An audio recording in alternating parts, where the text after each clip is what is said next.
Good evening, everybody. Thank you so much for joining us this evening for Imagine Black's debate debrief. I hope you all got to see the hour-long debate on Open Signal. It was a great debate and a great launch to Paul's new name, Imagine Black.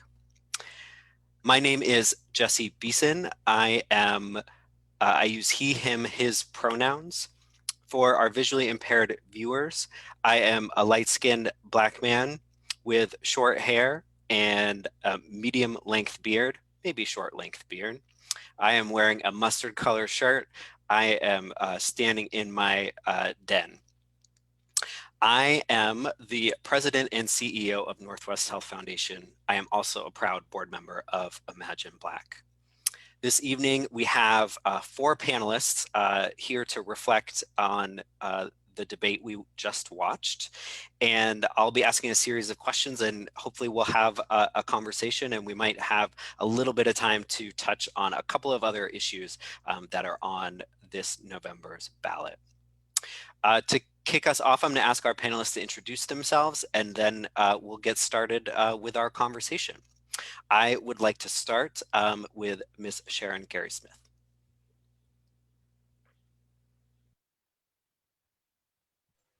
Good evening. I'm Sharon Gary Smith. I was born and reared in Portland, Oregon. I am an African-American Black woman with exploding Afro curly hair for the visually impaired. And I just thank everyone for being here. I'm wearing glasses as a fashion accessory. And I use the pronouns she, her, and hers. And I'm very excited and honored to be here talking about critical issues for my Black community of Portland. Thank you, Sharon. Amira.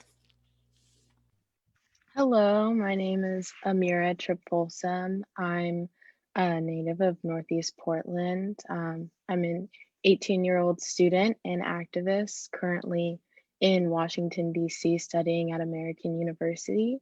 And I guess my home bases would probably be Next Up Oregon, and more recently the youth activist group Fridays for Freedom. And Joy Lisa's background just reminded me that I was also part of the Albina Queens project. So yeah, I'm just very excited to be here. Amira, will you share your pronouns and also for the visually impaired, a brief description of your appearance? Oh yes, of course. So I use the pronouns she, her, hers, and let's see, I have shoulder length black hair. I'm a light-skinned Black woman with brown eyes. I'm wearing a red sweater, and I am also in my den. Thank you, Amira. Joy Lise. Good evening. My name is Joy Elise. My pronouns are she, her, and I'm the executive director of Imagine Black, formerly known as POLF Action Fund and POLF. Today, I am wearing a yellow dress. I am a medium skin Black femme. I have glasses. I have black locks. And I am wearing lots of fun makeup, including some brown lipstick. And then my background, I am promoting and listing out some of the projects that we do at POLF called the Albina Queens. Thank you, Joy. And Ty. Well, I'm going to go by he, him pronouns. 35, born and raised here in Portland. Also went to University of Oregon. I'm for visuals. I got a blue hair wrap, royal blue hair wrap with the kente cloth outfit. Fair skin, Black man with the island background. Represent the islands today. Family comes from Dominica, immigrant to U.S. All right, thank you, Ty, and thank you, panelists.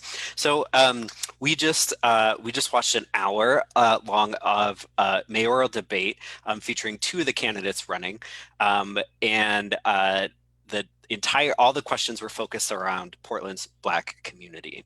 I know we have a lot to dig into in the next during our conversation, but I'd like to start briefly with folks' first impressions. So what are your first impressions coming out of the debate? Can we start with Joy Elise? Yeah, I would say my first impression, I would first want to say thank you to the folks who worked on the debate. The Imagine Black team, Open Signals, Black Voices United, did a fantastic job. So visually it was beautiful.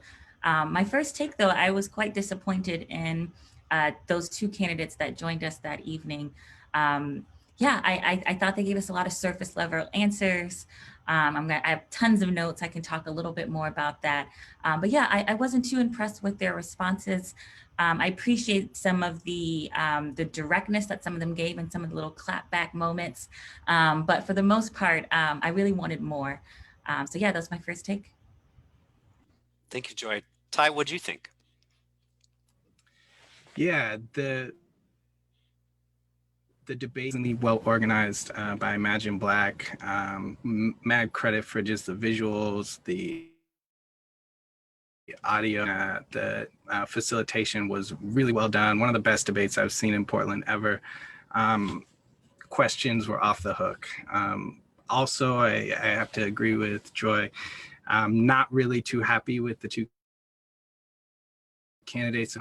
It would have been great to see and heard from Teresa Rayford, the writing candidate, who really holds both of them to the feet to the fire.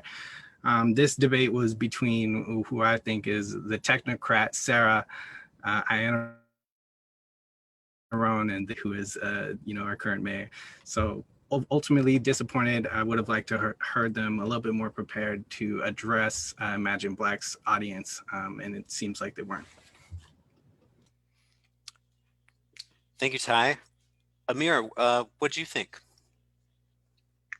Honestly, I'm still pretty lukewarm about both of them. I mean, going into the debate, I wasn't expecting much from the candidates. I mean, I knew that Palf was gonna deliver, but like I I've been struggling with my mayoral pick since the primaries essentially, and so based off of like the answers that they gave, I still kind of feel like I'm in the same place as when I started. Thank you. Sharon, your first impressions?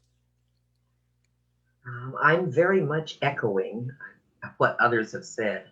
The setup, the running of the debate, the facilitation, the moderating was so on point and glorious that made it worthwhile for me.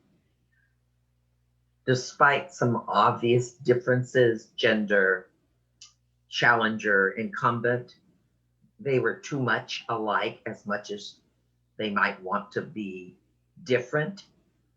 And I could find a lot of reasons for that, particularly in their sameness. And it was for a Black audience, Black, to respond to Black people about critical issues, not standard delivery of the same kind of messaging.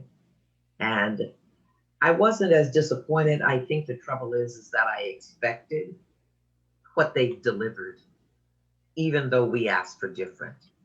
So I came away thinking, geez, I can't wait to be around others who will raise up questions that they didn't. Thank you all for those first impressions. It sounds like much of Portland still undecided and not happy with the choices, at least as the names that appear on the ballot.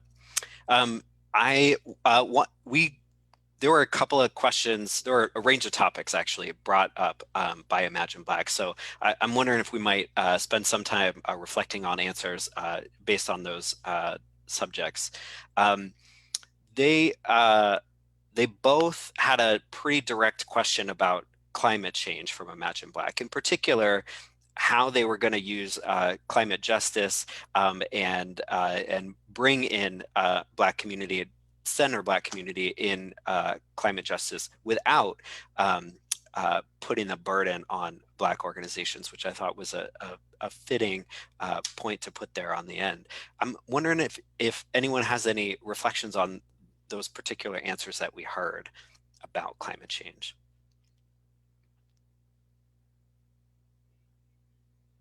Ty. Yes. So I took a few that, you know, the mayor is really kind of taking credit for other people's work on this one. You really have to look at the great work of Commissioner Hardesty on this issue and others, you know, Commissioner Udaley, you know, and he got called out by Sarah and Aaron that, you know, he was opposed to this issue, especially the, what was it, the Clean Energy Fund, the Portland Clean Energy Fund. He was opposed to it. He took the side of the Portland business and, you know, many of the activists, you know, didn't really expect much of him, but now he's kind of trying to run this, you know, now I'm shepherding the process along and look at the great work I'm doing. But really, he's just taking credit for the hard work and the heavy lift of others. And I think this is a general theme that I'm seeing for, you know, tear gas Teddy, as I call him, taking credit for the work of the hard work of women and women of color, especially on the commission. Thank you, Ty. Any other panelists have responses? Sharon. I think it was interesting that he couched his discomfort with the Portland Clean Energy on the strategies being used, his concern about the money and whether it was being appropriately considered. And then he says he went back, as he did, and sat with them to share that. I would like to think, as the mayor, since this was the Portland Clean Energy Fund, that any reservations he had, that he would have sat and listened long and offered those in a way that was actually engaging, if that's what the groups needed. Something about after the fact. Yes, I know that he was treasurer. However, it was the manner in which, once he was called on his sitting closely with the business community, he talks about those things that gave him discomfort. And that was not troubling, but I'm aware of how that happens. It was noted. Joy, what's your take? You know what? I was quite disappointed that no one leaned into the climate action plan at all. We're in the moment now where we're about to update that plan.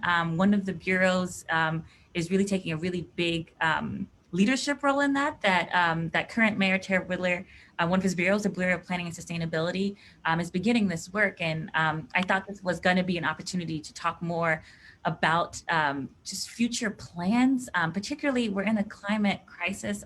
We saw it with the wildfire. We see it around global. We see it locally. And still, we're kind of getting that same lip service, those soft answers, those surface level answers. And I really didn't hear them speak enough to that second part of the question about not offloading that work to Black-led organizations. I didn't hear enough about what the collaborative plans that they had, how they're going to invest in Black organizations to lead this work. We know that Black and Indigenous in particular folks are going to be hit the hardest in this moment as we look at climate change. And I just was disappointed. I was waiting for more policies, and they kind of just gave me kind of just high level, kind of like, I don't know, living room talk. And I actually wanted a little bit more deeper analysis. So we talked mostly about TED. Sarah decided to focus in on participatory budgeting, talking about folks having a little more say over resources. I'm wondering, you know, Amira, what did you think about Sarah's reflection on climate change?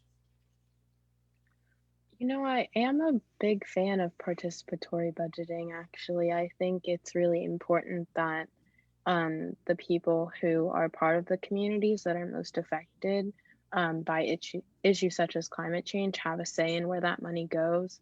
I guess for Sarah's policy on climate change, I'm the kind of voter that likes to know everything before I make a decision, and so I guess looking at um the resources that I could find about her and like based off of her response, it doesn't really seem like she's gonna do much differently from Wheeler aside from that participatory budgeting, and I feel like that's something that he might just honestly co-opt from her. So um again, I'm like both candidates are just kind of like lukewarm for me, and it just doesn't go far enough. Thank you, Mary. I want to, Ty, you got something to weigh in on? Yes. Just to add to one of the points that Sarah really could have, for me, on this question, is if she went into more of this community land trust idea. She only mentioned it, but didn't really communicate it very well. And that's why, I really just too smart for her own good. Sometimes she just goes too in details about too many things, but this one, maybe she could have gone in more detail about what community land trust is. That means, things like taking one of our golf courses that are, underused and turning it into an organic farm trust that is run by Black people here in Portland. That would be an example. Or, to give it to a Native American community and have them run an organic farm out of out of one of the Portland's golf courses. Something like that, if she could hone into what a community land trust would actually look like, I think she could have won more points for me on that question. So thanks for bringing that up, because I was actually just going to switch to housing. And, on the question of housing, I think in particular, folks were asked not to talk about the construction of new affordable housing and to really talk about larger policy solutions. I think, not to summarize Shawnee's question too much, but we can't build ourselves out of the need. We need to regulate and legislate out to address housing and home ownership in this city. But I'm wondering, Sarah mentioned her big role in the residential infill project. Mayor Wheeler also talked about shepherding that project. How did those how do those answers land with you? And two, sort of, is that enough, that the residential infill project, is that enough to get at the question about what are we going to do about Black people's housing and home ownership needs in the city? Who wants to respond first? Joy. Yeah, it was not enough. Not enough at all. During the debate, I was having many chat conversations with friends and checking in and having those first reactions. And many of the folks that I talked to was like, wow, they're taking a lot of credit for the residential inflow when actually they didn't have as big a role as they claim to have. But also, man, we are still in the middle of, Portland's big gentrification displacement moment. And they didn't really give me a clear plan of how they would, and not fix us, but move us closer to a more equitable city. I was hoping that they were going to mention not only about bringing folks Black to Northeast, but what does it actually look like to invest in community development solutions around the city. As far as I'm concerned, there are Black folks in every zip code in Portland. However, they're citing these projects that that really didn't engage with Black folks enough. I always find it interesting that, in particular in this example, that Mayor Ted Wheeler mentioned a couple of projects like Hill Block and projects that are just still ongoing, and we're still waiting for those. And Russell Williams, formerly known as Hill Block, we're still waiting to see how that project turns out. And I would have loved to see how they plan on engaging with Black folks around the city, around designing the city, around keeping folks in place, around urban planning. And it just, again, very surface level, very much about past wins and not enough forward thinking. Thank you. Sharon, what did you think? I think that Joy has really laid it out so well now. I have this ongoing argument that when you remove people from land they owned, North and Northeast, when policies and practices were put into place to strip the land from us at less than market, to push people out for the building of the Coliseum, for instance, for the greater good, to push people out with Emmanuel's legacy, Emmanuel's expansion, and then to offer them boxes to live in, to have a preference list for who gets to come back to the land, the space in a small apartment when you had land, when you had housing. I think that even that kind of promotion and marketing, while people want to be housed, is disingenuous. It does not recognize or own that we could plan differently, that we have some stake um, in how we develop the city that we lived in, the places that we love, and that are attached to us through legacy and family. And if we're only inputters after the fact or asked to sit in certain places, then the decisions and the practices and the procedures that have led us to this continue, no matter how good the heart of an individual official is on a particular day. I want the influence that we bring to the siting, to the deciding, to holding land, to the trust that we could frame a different Portland, and we deserve it.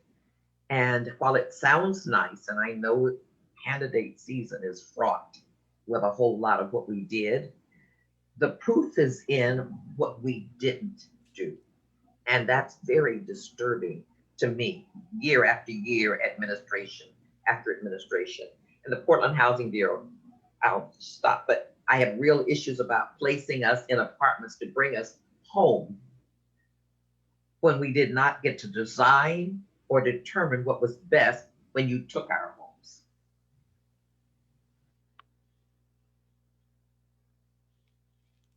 Anyone else have reflections on housing? Ty?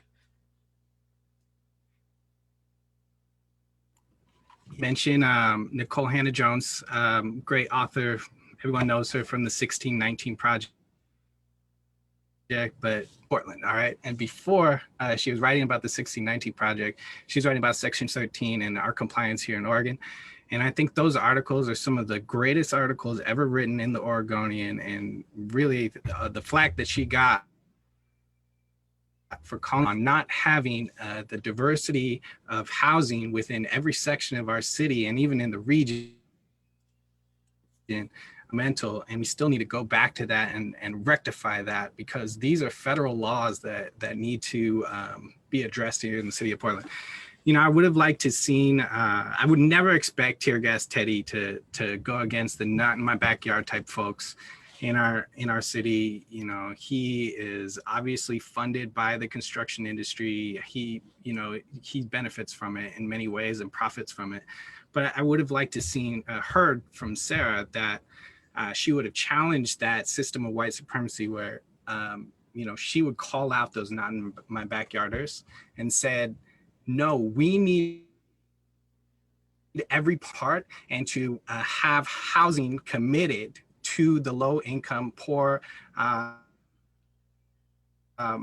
we know in the city of Portland, like 40%, almost 40% of the homeless population are Black. And so the housing is like one of the #1 issues for the Black community. And so I would have liked to her actually go really hard on that issue, especially, and I don't know why she didn't in this space. I feel like it was a win for her.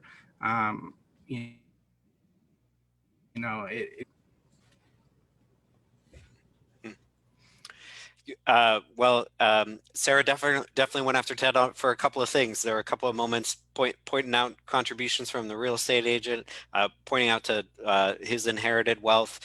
She was clearly okay with calling out some things related to that. And thank you for bringing Nicole Hannah Jones' pieces in the Oregonian back.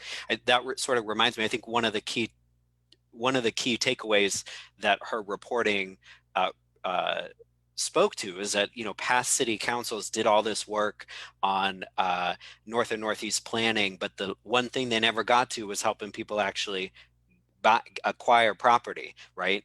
And that was one of the key pieces that they were supposed to get done, and they just never did it.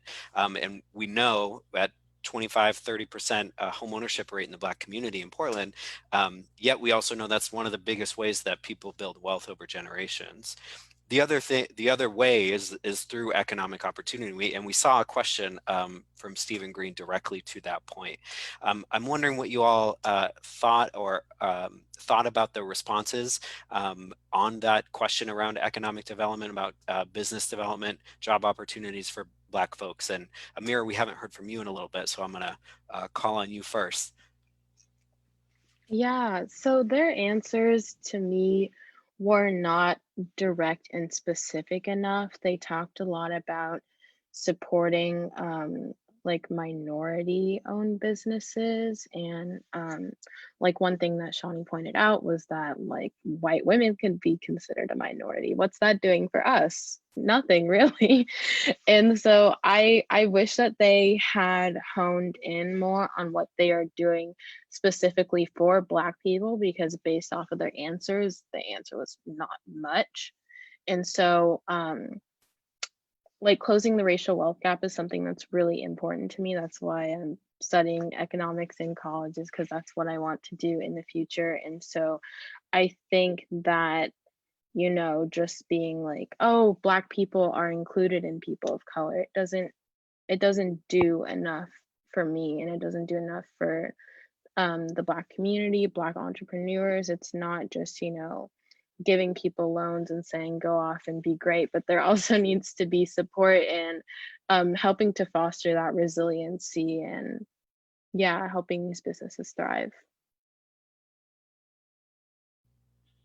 I think that's a great point. I might get this statistic a little bit wrong, but I believe that Black women are the greatest growth rate in entrepreneurship. I don't know if our city is doing enough to recognize that.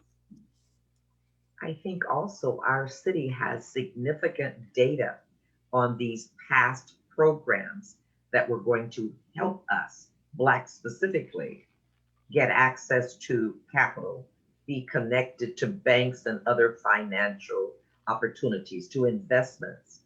And when you add in white women, we found that the majority of the money, the state, the city, localities, that people had a way where business gets passed to a partner from males, and we still did not benefit specifically as African American Black people. And the numbers are probably similar for other people of color, but I'm talking about my own. So something about storefronts and the kinds of things that Sarah mentioned that have been used before. Stephen's question was specific. We're talking about specific targeted money, at least I am. We're talking about specific measurable investments. We're talking about looking at the data of the disparities, and don't keep talking about we're going to get people to sit with you, talk with you, connect you. But the evidence is that's not enough. So we're talking about real money and us being in the conversations to develop the policy, the procedure, and the setup going forward, not just wait for trickle down, which never works for us. Thanks, Sharon. Amira.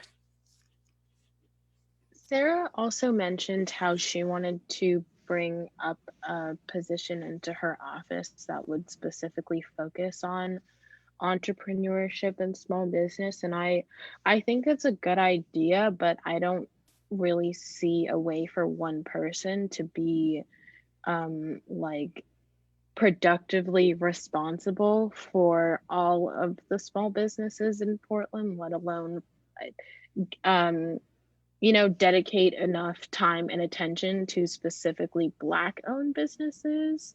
So I mean, you know, it's good. It's better than what, you know, Ted has in his office, which is currently nothing compared to what she is suggesting. But at the same time, I don't think that it's going to work the way that she wants it to. Well, I want to, Ty, go ahead.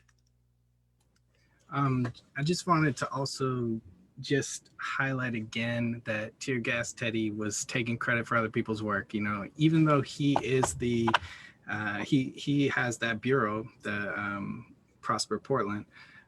he's taking credit for the work of Tori Campbell, you know, and the many other, you know, Black folks that are putting on those My Black markets and things. I mean, it was great that he mentioned he knows that it's happening. That's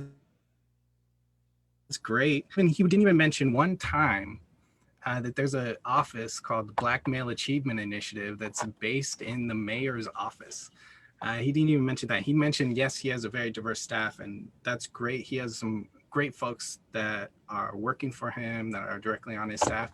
He didn't mention CJ. He didn't mention the work of Black Male Achievement Initiative.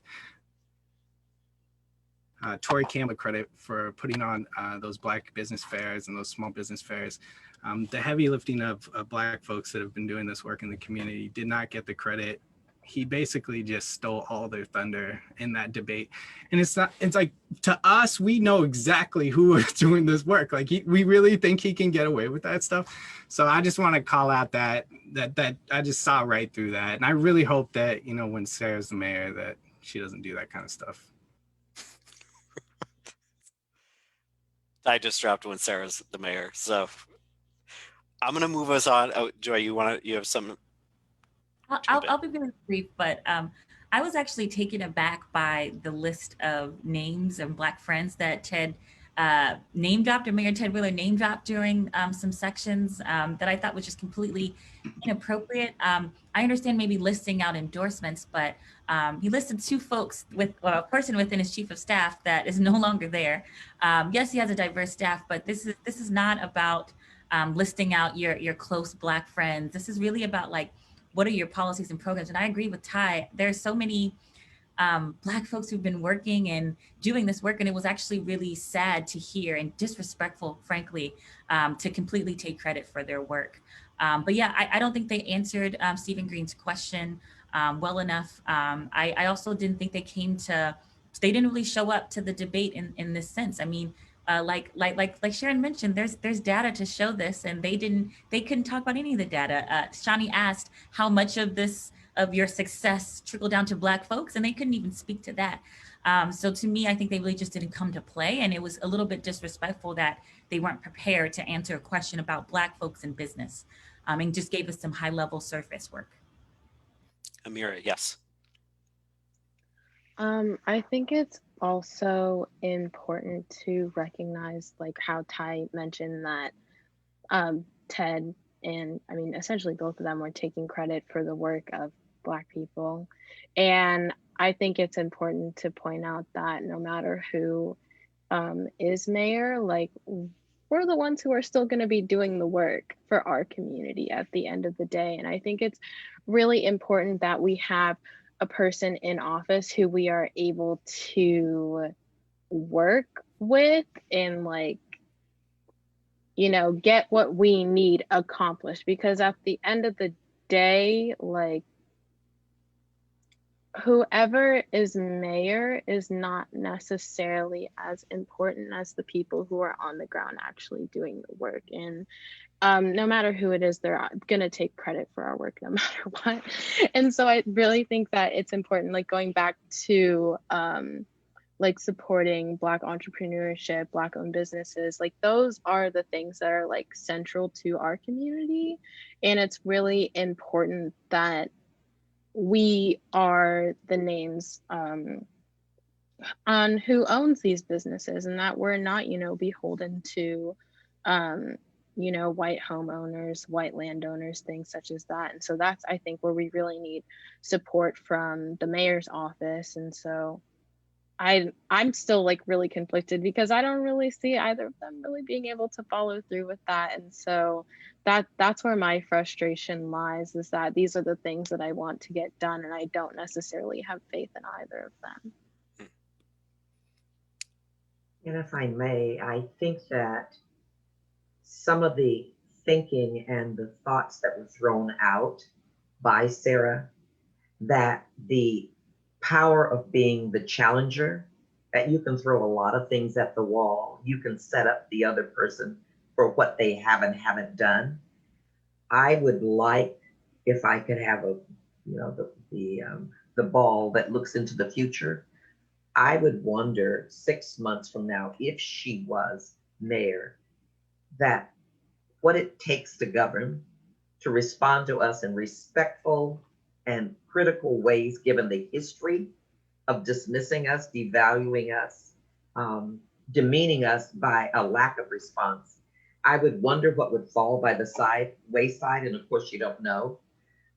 What would be apologized for because it didn't work.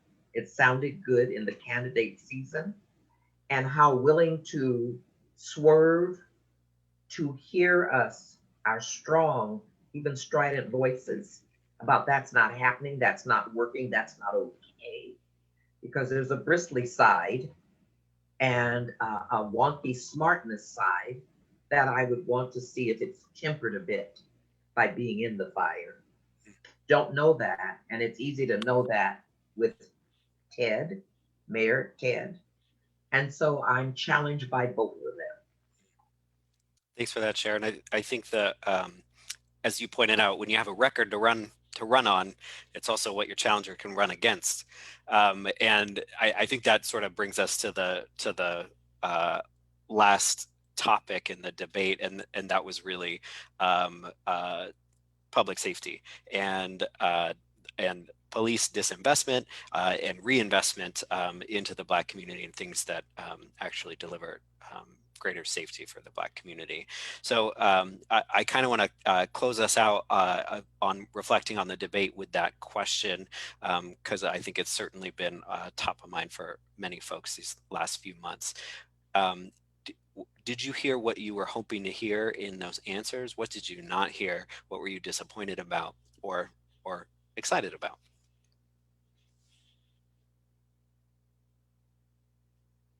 Joy. Yeah, disappointed, particularly about the rapid fire section, the yes or no or pass. It was nice that they both, made a pledge to not take any police money or any endorsements, but they also agreed to not to ban non-lethal force. I said agree to because we still have Ted doing the things that he's doing. So I thought that was an interesting contradiction. They really, particularly Mayor Ted Wheeler, when the question was asked around no not warrants, and he said he needed to know more about the consequences of that, and I just didn't understand that. We saw what happens in Kentucky with Breonna Taylor. The results of that is death, it's murder, and the fact that he just needs to study it more actually triggered me quite a bit. It also made me, I was very disappointed that no one could make commitments around the police budget as well. We knew that one when we were crafting that question, and particularly to say yes, no to whether or not you would ever vote to increase the police budget. Sarah passed, Mayor Ted Wheeler said no really quickly too. He was so quick to say no, and that was disappointing to hear. But yeah, I think this, we hear folks are demanding something more than reform in this moment. I know Amero's on the streets, and there's some folks who were demanding real change, and I think this was an opportunity for them to come with a plan.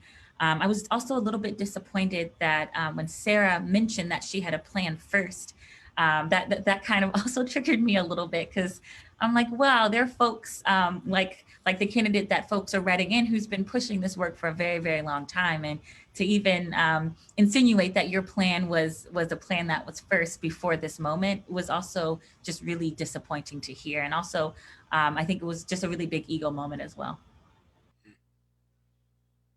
What do other folks think? Maybe you captured everyone's thoughts, Troy. Ty. And then I saw Amir's hand also too. Okay. So my thoughts on this is again, this isn't Sarah's first time running for mayor's office, so we can actually look at her record. So this is a new plan of hers in this election cycle, and maybe it's because of the flavor of, and the mood of the community that she's being more responsive to it, which I do have to give a politician credit to be able to adjust as the community is demanding things and actually put into plans and put into action and voice some of the opinions of the activists that are in the community. So I have to give her credit for being able to adjust that way, although she did not run on this in previous elections.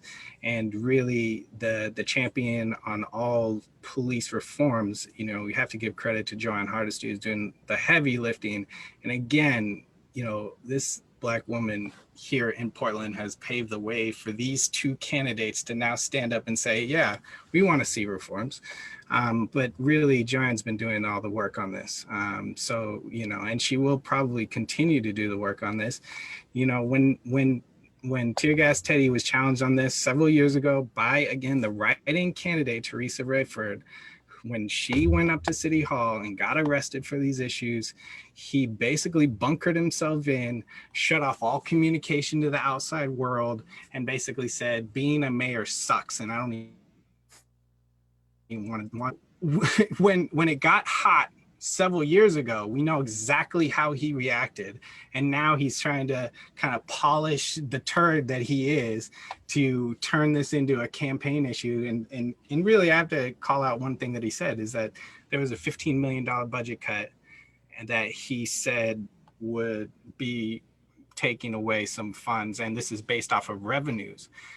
Now, the question was, will you reduce $50 million from the Portland Police Bureau? That's what the demand was. And he responded with, oh, well, we're reducing budgets because of, you know, that's a complete cop-out to me. And you can't actually answer the question that way to a group of smart Black people who can see through what you're saying.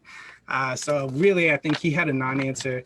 I think Sarah, again, it's not her plans, but I do want to say that, you know, she has been showing up for the police accountability issues and the police negotiations, because there still is a big negotiation happening for the new contract for the police association. And she had been showing up for that. So I have to give credit to her for doing that work and just listening to activists and being present there. But I really have to completely pass on Ted Wheeler's answer. Thank you, Ty. Amira, what do you think?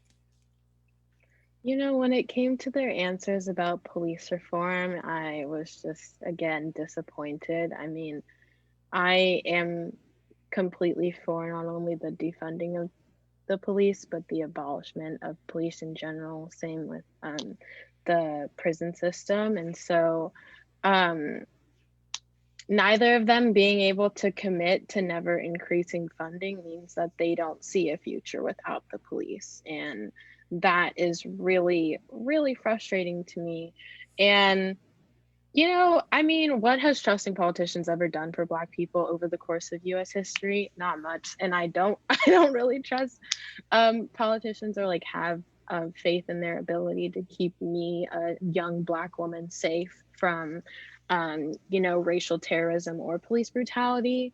And so, you know, Wheeler just flat out saying no, and then Sarah saying pass is essentially the same answer to me, because if you can't say yes adamantly, then it's essentially saying you can't see a future without the police. And it shows you like what their relationship is to the police. And I guess I'm just you know, questioning what these two white people's roles are going to be in my life. And you know, especially Sarah Iannarone.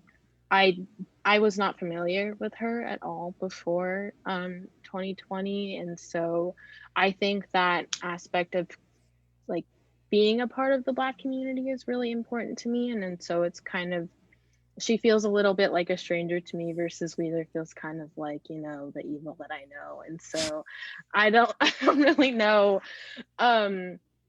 like where to go from here, because neither of them are really for the future that I see and that I'm striving for.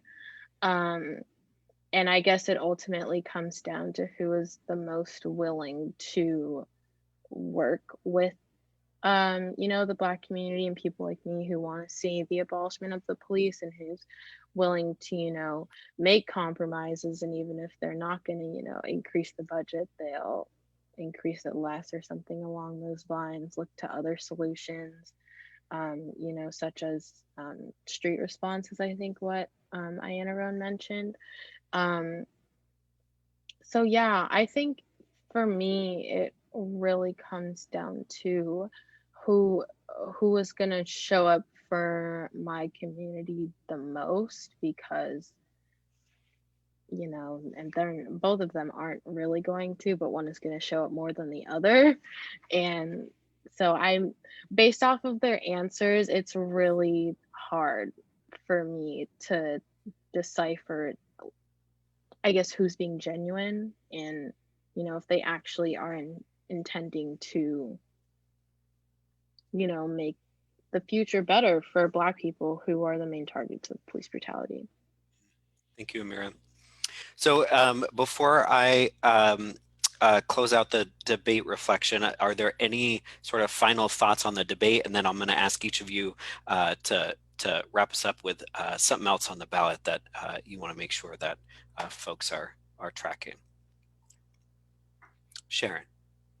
I guess I think I'm so honored to be in Amira's presence, all of you, but particularly we were all young, impatient, clear, smart, radicalized about the lives we wanted to live. And I never forget, I was that young girl who not only wanted to sit around tables, but was willing to turn over tables because they didn't think I belonged there. And so I just really honor that. There's never just one way that we can do things. And there's something about when we start talking about police, that all these rationalizations that are brought to us, people who I always want to be served and protected, period. As an African American, a Black person, I do want service and I want to be protected. I want to be safe. And so there's so many ways that they kind of bob and weave around this that are so disturbing to me, given the evidence as recent as and as long ago as. And so the idea that taking police away from us is somehow criminality and our safety is going to be at risk. We're already at risk every moment of every day. So I need something stronger and something clearer. And then finally, I think that while I appreciated Sarah trying to distinguish that she's made adjustments to what she thought and what she's now saying, I always want to know people. I ask allies, are you an ally for or with me? I ask, is it an adjustment to what you said for our benefit or an adjustment to what you previously said for yourself as a candidate? And when I can't balance the two, then I find it's a draw. And that's just very disappointing to me.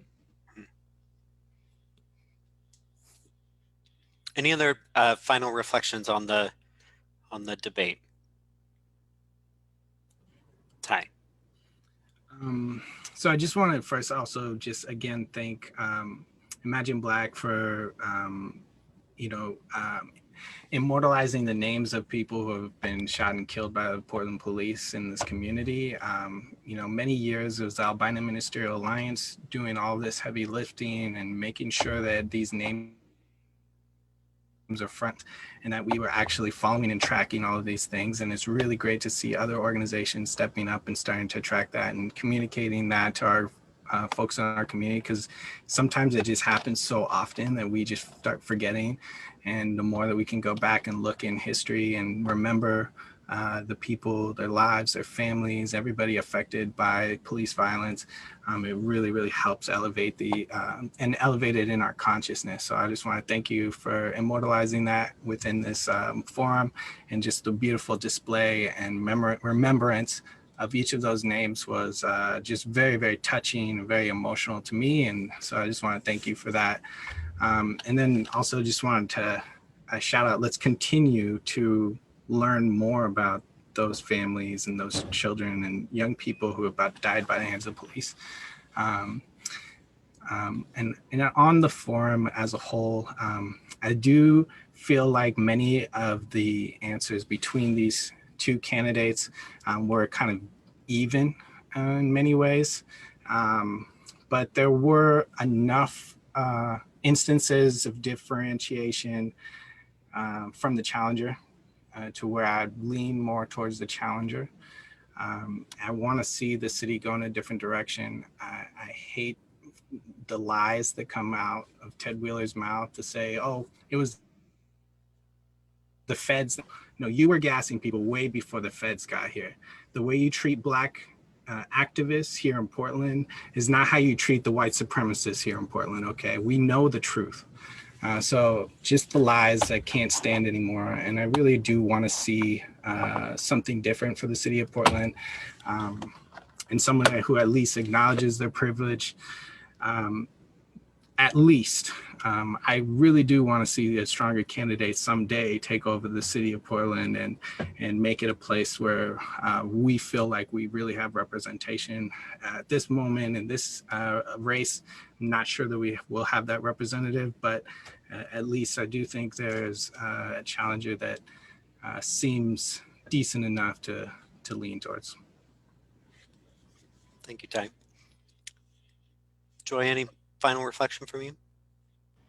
Yeah, I really just want to remind everyone that we have 2 names on the ballot, but there is a really strong write-in campaign to remind, listeners and viewers to do some research. And I'm reminded of, as I've been kind of watching kind of talks like this and panels like these around the country, something that Angela Davis said around looking at candidates, not for the perfect candidate in this moment, and I'm paraphrasing, but looking for candidates that we can push in this moment.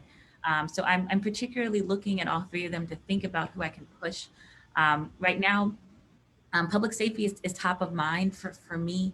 As Paul just recently became an abolitionist, Oregon is still learning about what that means and still trying to lean into that. And I find myself also trying to be mindful that I don't live a single issue life, and I'm also looking at housing. I'm also looking at some of these other issues, but I'm looking for a candidate that I can push, a candidate that is willing to listen, to admit mistakes, to not take credit for work that they have not done, but to ultimately be pushed and be willing to be moved. And I'm really interested in diving into more of those 3 candidates to see who best aligns with me personally.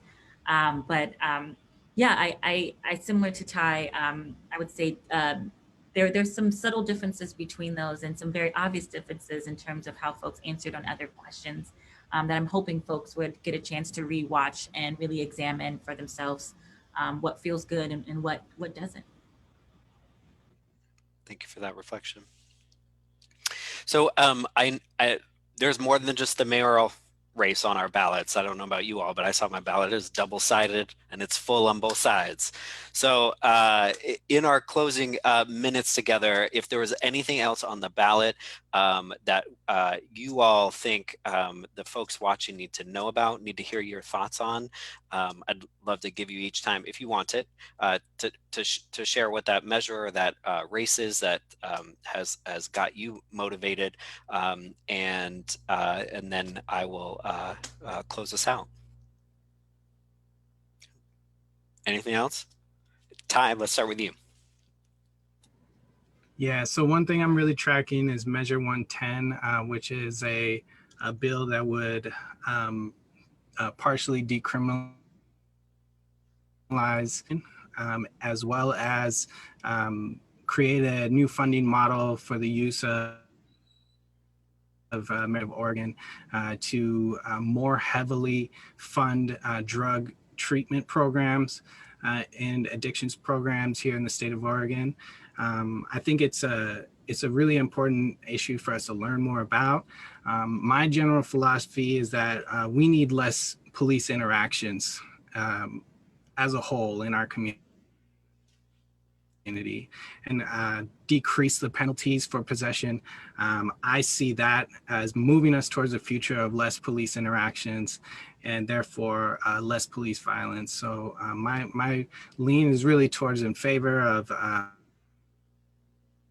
this. I think a lot of people have pointed out in our community that there's a lot of issues with this bill, but I think one thing that we need to know in the state of Oregon is that ballot measures are kind of the start of the conversation, and really it just creates a mandate for the state legislature legislature tax. So if the voters vote this in favor of, it's actually going to be the start of a battle that will take place in Salem. So, and I really hope that Imagine Black and as many people as possible are involved in that battle down in Salem once this bill gets passed, or if it gets passed, to make sure that it's the type of policy that will benefit our community. Thank you, Ty. And I think that happened with marijuana legalization. Then we passed it, and then they went down to Salem and did some fixes. Anyone else got something on the ballot they want to share? Joy. Yeah, I'm going to put back on my work hat and say that super excited about two ballot measures that Imagine Black just endorsed. The first is Preschool for All, which is Measure 26214. I'm particularly excited about the opportunity to invest in parents and caregivers and folks who have been doing this work for a very long time, who really do need the support and investment to make sure that they're able to afford the preschool support that they need.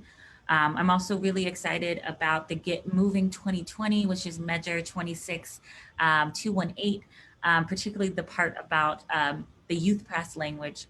Obviously, there's some things within that measure that I would love to expand upon in the upcoming years, but particularly I'm hoping that as we invest in youth to be able to ride our transit, we also at the same time invest in making sure that they're not policed on that transit, and they're not being caused any further harm. But I do think that measure is just such a great starting point to making sure that we can fund for youth to be able to navigate and to operate within the city well.